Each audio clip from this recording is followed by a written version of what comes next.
Um, the self-sabotage is often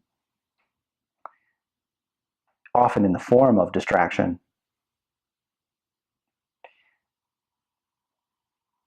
There's a perceived investment in the ego and in the separation. And it says, by being separate, I can keep myself safe.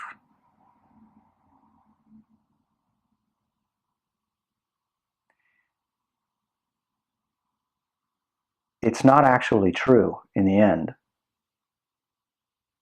but it's what fuels separation more than anything. It's what fuels the ego.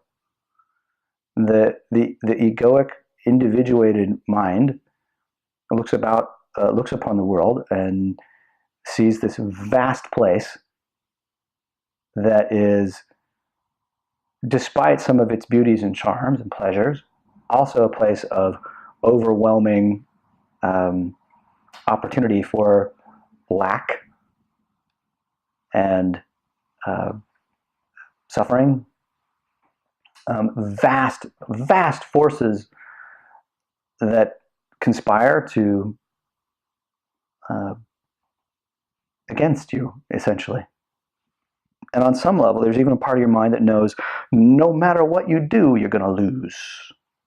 And eventually your body is going to die, like the universe is going to win. Or that's the way the ego thinks about it. And as we can all understand on some level, there's that aspect of us, that of our regular daily minds, that says, I better do these things so that I'm okay. And it's a line of thinking that has a certain validity in this ordinary, regular world.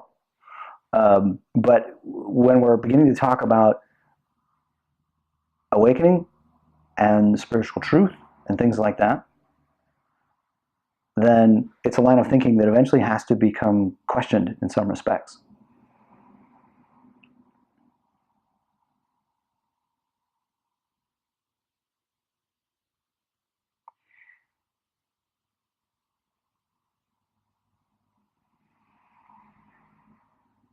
One of the things that's most tightly clung to is a sense of personal control. It's at the heart of that egoic framework. It's one of the reasons we have, certainly in our culture, such a high ethic for, if it's to be, it's up to me. We believe that great success comes from great decision making. Like, I have to decide all the right things, and if I do it well enough, everything will work out. And so there's so many ways in which this fear of the universe drives us, and it's such an entrenched mindset that is so very, very opposite of a mindset that says something more like, I can give up that sense of self. Giving up that self, which is akin to awakening, and giving up that self, which is akin to being subsumed by the divine, feels like a death. It feels terrifying, because if I give that up, who's there to keep me safe?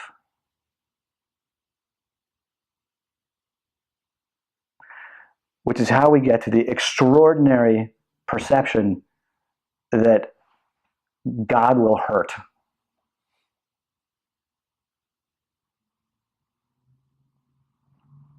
The divine will kill me. If I don't do it myself, I will be wiped out. And could there be any more powerful impetus then to remain separate and not to let go, and to hold on to all the things, even the painful ones?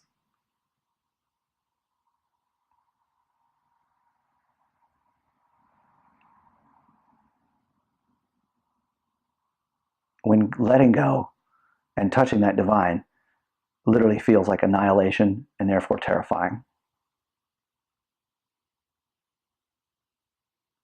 So it's really no surprise if one is understanding the world in that framework that letting go could seem like the most impossible thing there is to do ever. And so how tightly we hold on.